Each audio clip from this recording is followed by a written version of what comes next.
তুমি যেই দিন কবুল বলেছো সেই দিন তুমি আমার কপাল থেকে দূর হয়ে গেছো। এখন থেকে তোমার রাস্তা ভিন্ন, আমার রাস্তা ভিন্ন। তোমার রাস্তায় তুমি যাবা, আমার রাস্তায় আমি যাব।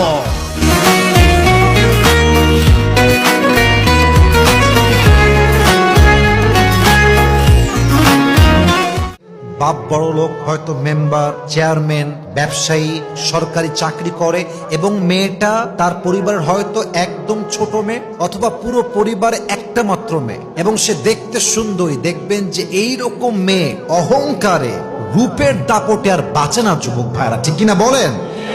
কিন্তু আমি খুব খেয়াল করে দেখেছি, যেই মেয়েরা স্কুল লাইফে, কলেজ লাইফে ক্লাসের সবচেয়ে সুন্দরী মেয়ে ছিল সেই মেয়েটা, পুরো কলেজের সবচেয়ে সুন্দরী মেয়ে ছিল সেই মেয়েটা, যাকে দেখার জন্য যুবকরা অলওয়েজ লাইন ধরে বসে থাকতো। এরকম বেশিরভাগ মেয়ে রূপ নিয়ে অহংকার করত, নিজেকে অনেক বড় মনে করত। এদের ফিউচার কি হয়? যেই মেয়েটা কলেজের সবার কাছে সুন্দরী মেয়ে ছিল, সেই মেয়েটা বিয়ের পরে তার স্বামীর কাছে সবচেয়ে অবহেলিত নারী হিসেবে গ্রহণযোগ্য হয়, ঠিক কিনা বলেন?